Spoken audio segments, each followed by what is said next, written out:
What about Arsenal? I mean, I can't believe I look at the table. Arsenal 13th. I mean, they were 15th, which is unbelievable to say. Arsenal were in a relegation battle, people. They're not anymore, I don't think.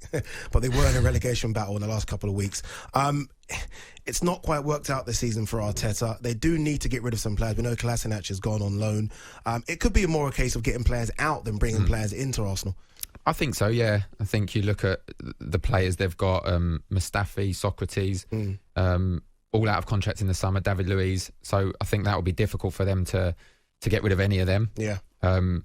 Xhaka, El Neni, Joe Willock, I said, maybe a loan for Joe Willock. Yeah. Joe Willock, go out and play your football. But yeah, if he's looking to ship a few out, I do think he'll be looking to free up a few wages to get some in. He might be saying, look, all we're doing is getting rid of players. But he'll have his eye on some players. Obviously, Isco has been the one, right? That's the one that's been talked about. Just because you look at the Arsenal team and I look at El Neni, as you said, in the midfield with Xhaka and Partey when he's fit.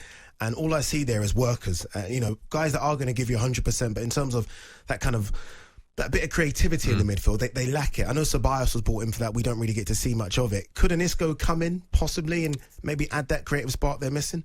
Possibly, yeah. And I joked about it on Darren Bent's boot room on a Sunday about Arsenal getting relegated because I'm a Tottenham fan. Obviously, it's not going to happen. Of course, it's not. They're far too good, and Arsenal. People say that. Weren't Leeds too good to go down when they got relegated many years? Remember that Leeds team with like Paul Robinson?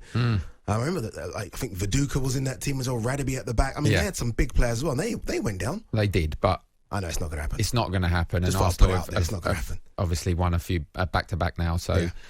Beat Chelsea as a fantastic result for them. So they are starting to show their quality. So I think an Isco could potentially be looking at that. And similar to the Burnley one, thinking, go there, let's build on it. If we're going to get rid of a few, Ozil's a big one. Everyone talks about him, massive wages.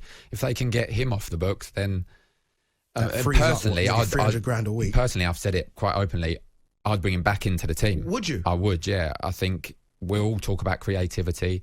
You bring him back January, you've got until the end of the season. Yeah, you got 4 months just to have a look at him. You have a look at him. Have a look at him, see what you got. You get 9 subs. You can be one of them. You know, just bring him back. If they're not going to get rid of him, bring him back. But if they're looking and they do free up his wages, that could be 4 or 5 decent players there as well.